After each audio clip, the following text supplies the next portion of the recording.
Welcome to episode 51 of the Fit Asylum podcast. Today we're with H. H, it feels like we've not done this for a while, but it feels good to be back. It does, feels very good. How long do you reckon it's been? 3-4 weeks maybe? Yeah, probably about 4 weeks, I would say. Yeah, busy life. You know We what I mean? have, yeah, life's busy. Busy doing stuff. What do you think H has been doing in the meantime, guys? Get in the comments and let us know. Not enough golf though, as we always talk about golf, but there you go, yeah. Never enough golf. Never enough. Just, while we're on the subject, since the last podcast, last 5 comps, 3rd, 5th, 2nd, 1st. Very good. Just like to point out there. Yeah. What is this competition then? It's about 150 people enter it on a Saturday, Sunday at my local club. I'll give you that. So yeah, it's a pretty decent level. I actually didn't think I would win a comp this year, but I seem to be in a purple patch, although I couldn't compete this weekend because I had a bad hip from squatting, like a numpty. Your priority is just golf now. Why are you squatting? I love training too much. Way too much. I have to train at least 3 times a week. In fact, training 3 times a week is the minimum. Yeah. When I went to the physio, he went, well, I told you can't train and play golf as much as you do. I informed you thusly, which is like a Sheldon Cooper joke that I made to everyone, and he made it to me, so it was pretty embarrassing. I've got some sensors for the club, so I get all the fancy gear and Do you like the data, H? Well, I've not actually used it yet. It's really good. I've used using it Arcos before. On the next one I'll be using it. I got them for free, the sensors. Yeah. Just pay postage, so... Oh, really? Yeah, is that because you've already got like a new club or something? Yeah, it was tailor-made clubs. Nice. So if you got tailor-made, you get free Nice. sensors. Pay for delivery. H has got really nice tailor-made clubs. He's got P7 70s. Yes. They're They're second-hand, though, so I'm surprised you They're very, very sexy. what they did, so... Yeah. I'm using shot scope ones at the moment, but they're too annoying. Are they? Right. I can't bother with it, so I will just go back to doing pen and paper. Right, very good. But yeah, I do track my data, and that kind of like a lot of people say to me like, why do you like powerlifting? And it's similar with all the sports. I like the data. I like the way you can improve the science behind it. The stats and stuff like that. People always say, why are you measuring your score in golf? Why are you just having fun? Well, because that's part of the fun for me. Measuring it and like doing analytics on it, and trying to find ways to get better. I think that's fun for me. Not for everyone. I have to compete. Like I was saying, I think mentioned it to Jess the other day. Also, guys, get in the comments, say hi to Jess. New producer? Yeah, new producer. Yeah, very good. Are you going with the title of producer or director? Carl went with executive producer. Yeah, never fit that. Which was a stretch. So, yeah. I'll just stick with producer. Producer, all right. One day she'll get a promotion. We've all got our aims and targets. But no, I like to compete. I think it's really important for me.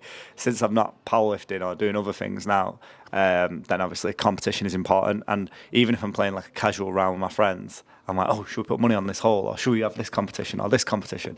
And for me, it is important that I compete. So I don't know why that is the case. That was just personality. You are what I call a type A person. Yeah. Not a type B. So you're a type A. You need to function. You need to be competitive. You need a good purpose for everything that you do. Are you like a blue H? Blue. Yeah, like a leader, but analytical and calm all the time. Maybe, I don't know. Dave's quite good at type A people and type B people. He knows that well. We should do a personality test on the next podcast. Should we do it? Because I know... Did the ink tests and stuff like that? We used the Mark Robinson, I think he was called, test, where you do like it's green, yellow, red or blue. And they actually did it where they did competition personality and then they did outside of competition personality, and I got complete opposites. Yeah, it would be different. Which was weird. Makes sense, doesn't it? Because it's like a white line fever. You get You say, right, well, I'm a different person. Like fight or flight in certain situations. So it was quite interesting, especially when we did it at Myerscough College, a lot of sports psychology, and then I thought that was my personality type, but then someone explained that outside of it, you're a completely different person. Switch into a different mode. Yeah, like I think at home I'm quite intrinsic. Right. Yeah, so I'm quite chilled and completely different, I would say, than when I'm competing, where I'm quite focused and quite hard. Do you reckon that's the case with PTs as well, though, when they step into that gym and they've got a client, they're like a complete different person? What were you like when you had your gym? Yeah, 100%. I'm like that. I say you've always got to put a clown hat on. I remember my coach saying that to me when I was 16. He was like, you're too quiet, Dec. He said, you've got to put that clown hat on. You've got to be that personality, because ultimately they're coming for an hour of session. Yeah. They don't want it to be depressed or even just relaxed. They want it to be high intensity, high energy. Thing, aren't they? You're buying energy and vibes a lot of the time. So, yeah, as a PT, I do say on the first date to the students, like one of the things they struggle with the most is how they communicate to a level and a tone. It's always bring more energy. Develop your communication skills in a number of different areas, such as like they might look at even just the listening skills. Be positive listener is something that they find hard. Positive communication style in terms of you might be using kinesthetic, the language you use. So, for instance, like Jess has got her hands crossed now, like our arms folded. Like a PT couldn't do that. No. but Jessie's been serious, so she could. So like stuff like that. But also like hands in the pocket is one, or being on your phone. Like that's probably my biggest bugbear for PTs. That's just where they're just like, keep going. Really, so. Yeah, 3 reps left, and they've not counted, and the client's like finished or something. Yeah. That does remind me of a funny story once though. I had a client called Bashir, and he, I used to always say to him, right, have some water, 20 seconds, 30 seconds, 2-minute rest, whatever it may be. And sometimes he'd just be over there like punching the boxing bag. He might be there for 5 minutes on his own. Right. He's just an odd character. Right. Yeah, it was quite a funny one actually. And you were on your phone videoing it, is that what you're saying? No, I was holding the pads for him, doing pad work with him. Because at the time he wanted to do he was training for a white collar event. Oh, okay. So we were doing massive, weren't they, white collar? Yeah, they're really popular. I remember I'd just be like, right, Bash, go and get yourself a drink, pal. And then he'd just go and he'd have a drink, and they might be on the pads for 5 minutes. I'd just leave him there. He wouldn't want to come back. He really enjoyed it. Yeah. So yeah, I still see him now. He's quite a good lad. I always wind him up about it. Let's move on to today's topic. So we're going to talk about what is the point of the Olympics. So in the comments, whether you're watching this on socials or YouTube or wherever you're watching it, do you like the Olympics? What's the point of it? Do you enjoy it? I personally love the Olympics. I love the Olympics, yeah. Even if I don't follow any of the sports in general. But in our WhatsApp group the other day, rank the sporting events over the next few months. So obviously we've just had the Euros, which for me is probably top. See, I didn't watch much of it. Then we've got the Olympics. Yeah. We've got the golf, so the Open. Yeah, the Open. Which obviously has become pretty big for me. Series is not we've the West got Indies, the Test match. You've got Sri Lanka. So. Yeah. Prep for the Ashes. We've got a new side coming, so that's pretty good. So summer of cricket is important. 100. People care about? No. I think people do, but only like proper cricket enthusiasts, I would say. But I'm thinking more like the casual sports fan. Yeah. I think, there's Wimbledon for a start. That was the other one that was in the group. I really enjoyed the Djokovic Alcaraz contest. Yeah. So for me, I would say the Olympics was probably midway. See, Olympics for me is always number one. Really? It's just an event every 4 years. The whole country gets into it in a different way. Football, sure, you might have people who are just not interested at all. Why do you think people get into it though? It's just the amount of nations that compete, the amount of events, the amount of interest. You can watch it from the morning till the evening. There's a different event. You've watched 5-6 different events. You're looking at guys who come from nowhere and winning gold medals. It's the stories. There's more involved in it.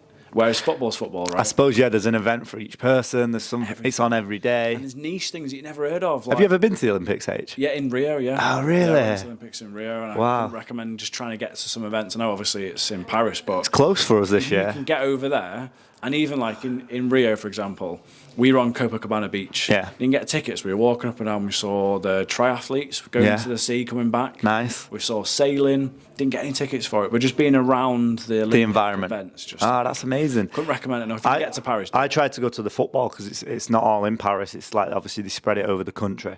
I tried to go to the football. The women's, is it? Football women's. No, they do men and women's. We've got no team GB. No team GB for either men or women. Right. A lot of political stuff involved in that. Sure. We will talk about that later as well, in terms of the events that are happening and what you're interested in. But I've never been to the Olympics. I always wish I'd gone in 2012. Yeah. Even just to go to London. Exactly. You don't have to necessarily go to an event. Have a ticket. What would your top 3 events to go and watch be then? Well, it depends what you're interested in, but if you can see the sprinting, even if it's just the semi-finals... Is that because it's very popular? Do you think? Yeah, it's high energy, it's high charge. I saw Commonwealth Games 100 metres final in Manchester years and years ago. That was 2002 or 2004? Yeah, with my parents, and I loved it. It's just the event of it.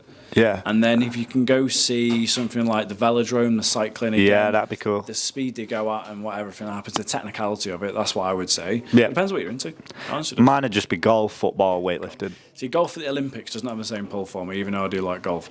We've got Justin Rose as a gold medalist, so I always think that's makes me think. There's tennis as well, I don't know, he doesn't have the same. I like watching the shooting, horses dancing. So you're into the events that you don't commonly see, so you like the different stuff. Something new, gymnastics is always impressive. I like gymnastics, 100%.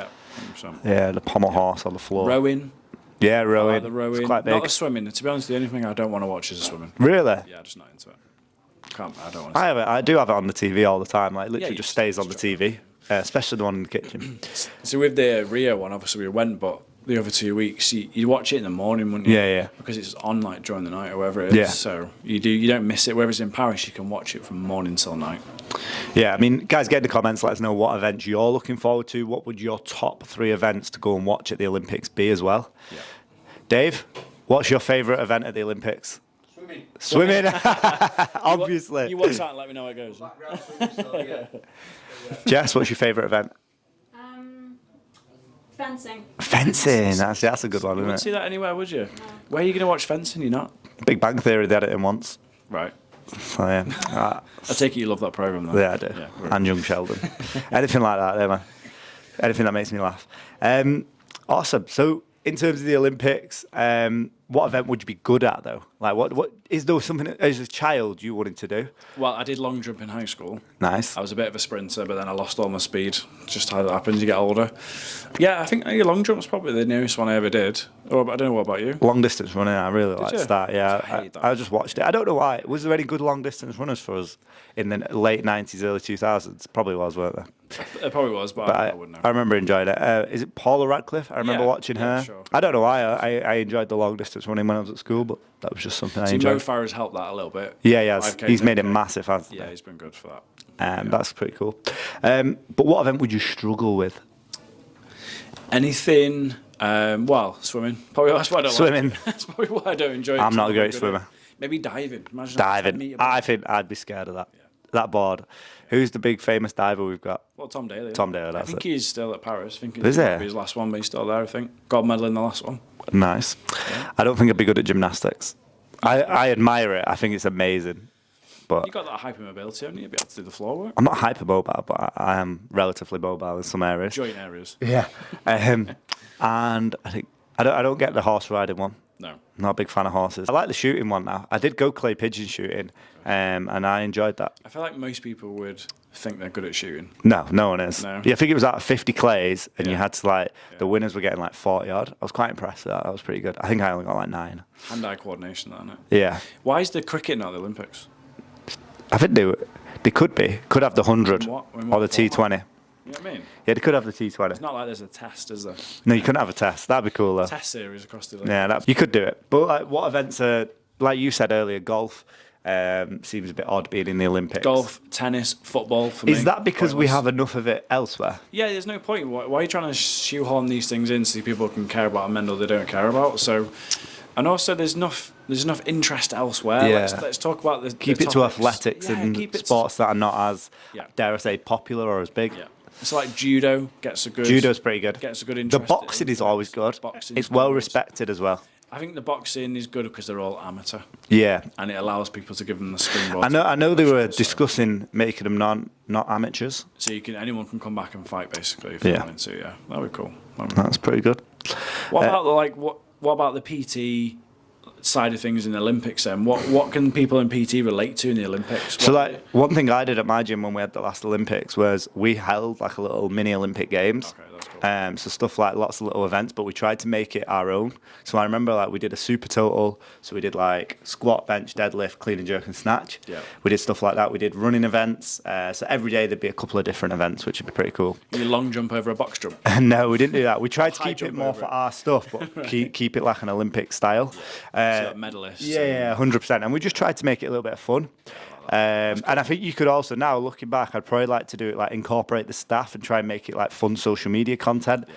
Yeah, you have to get the content. Yeah, exactly. The content's important. So a big question that was asked really is how can you as a PT make use of the Olympics? How can you create leads from it? How can you use social media posting, marketing basically? This is a fantastic question. It came from the mentorship group. If you are interested in a free 30-day trial of the mentorship, get in the description below, or drop us a Instagram. message. Yeah, Instagram. However you want to do it, guys.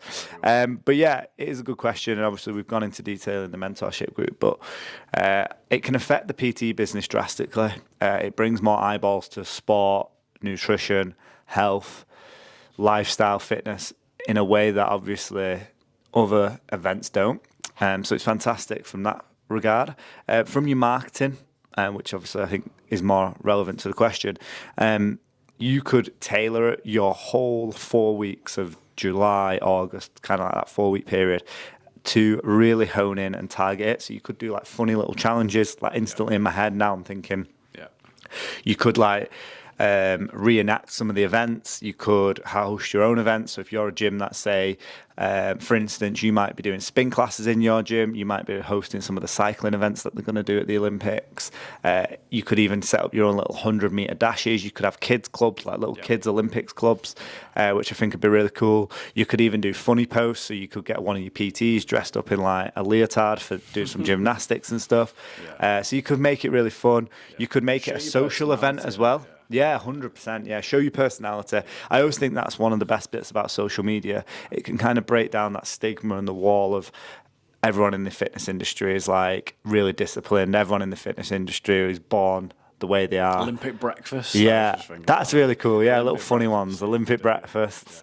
You could like just show how it changes your lifestyle. Do you know, what are your favourite events? What you're watching in the morning, lots of story content. You're watching the Olympics, just general. Like, your reactions, POV stuff. So yeah, the Olympics is a great little, I guess, a great little segment for your social media for a period of time every 4 years where you can really focus on it, market to people in a way that you can't commonly market to on a day-to-day basis.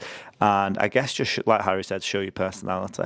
We were talking about demographics just off camera, just having a little chat about us personally. But as a PT, imagine if you target towards beginner, sort of older people, those people are more inclined to come to you because they're getting into it now. 100%. I think the biggest area that I saw growth in for my PT business and the gym was people see a sport and they go, I want to get back into it. Yeah. So you could host a boot camp, a class, a circuit, that sort of thing, a beginner intro foundation process where you're helping people get back into nutrition, sport, health, fitness, lifestyle changes.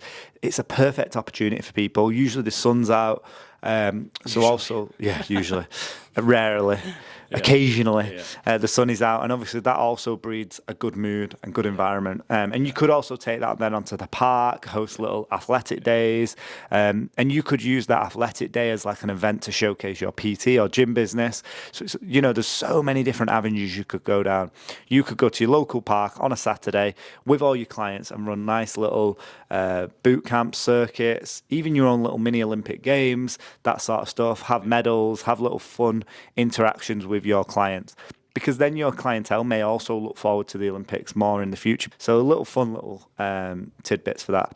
The other one that I really liked doing was introducing clients to new sports. So it was always a great segment for me to push people into weightlifting.